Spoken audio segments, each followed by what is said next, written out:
আমি মনে করি মেয়েদের হককে প্রতিষ্ঠা করবার জন্য এদেশে শরিয়া কোড প্রতিষ্ঠা করা অপরিহার্য। শরিয়া কোড যদি থাকে সেখানে বাধ্য করা হবে শরিয়ার আইন অনুযায়ী ভাইদেরকে বোনদের হক বুঝাই দিতে।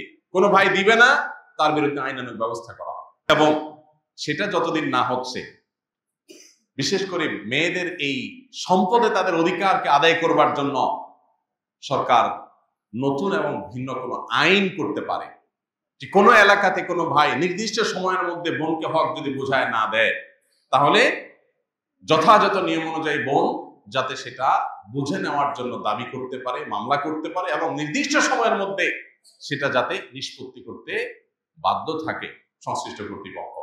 এইরকম আইন করা সময়ের সবচেয়ে প্রয়োজনীয় কাজগুলোর মধ্যে থেকে একটা। আল্লাহ রাব্বুল আলামিন এই অবহেলিত এবং আমাদের সমাজে নানাভাবে ভুলণ্ডিত হওয়া এই ফরজকে পুনঃপ্রতিষ্ঠা করার তৌফিক আমাদেরকে দান করুন।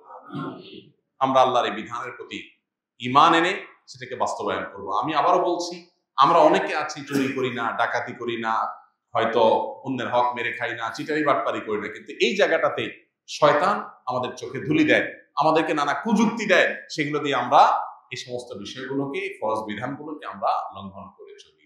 এই জন্য ভাই, যারা এতদিন করেন নাই, হক মেরে দিয়েছেন, এখনো তাদের সেটা প্রায়শ্চিত্ত করবার স্কোপ আছে, সুযোগ আছে, রিকভার করার স্কোপ আছে। কিভাবে?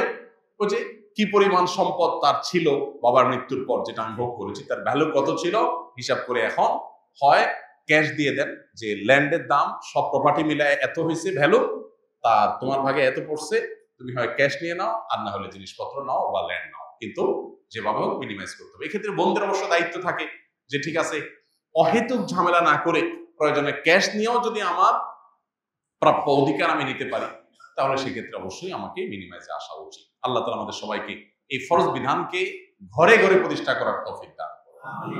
আমরা যদি সামনের জুমায় কিছু ভাইদের হাত দেখতে পাই যারা এই এক সপ্তাহের মধ্যে এই ব্যাপারে প্রয়োজনীয় উদ্যোগ নিয়ে বোন বা ফুফুদের হক বুঝাই দিয়েছেন, তাহলে আমাদের কাছে অনেক ভালো লাগবে।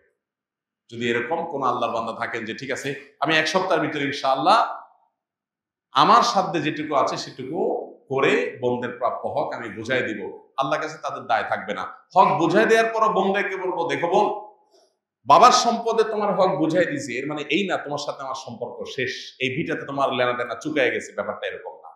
ভাই বোনের রক্তের সম্পর্ক মরণ পর্যন্ত থাকবে।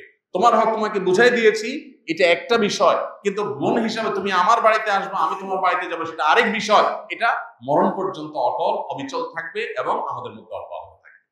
আল্লাহ তাআলা সেরকম উদার মনের হওয়ার তৌফিক দান করুন। আল্লাহর দেওয়া ফরজ বিধানকে লঙ্ঘন করে আপনার সন্তান, আপনার স্ত্রী, আপনার পরিবারকে আপনি কখনো সম্পদশালী করে যেতে পারবেন না। আল্লাহর এই কথার প্রতি, আল্লাহর এই বিধানের প্রতি এতটুকু আস্থা আমাদের থাকতে হবে। আল্লাহ আমাকে আপনাকে সবাইকে আমল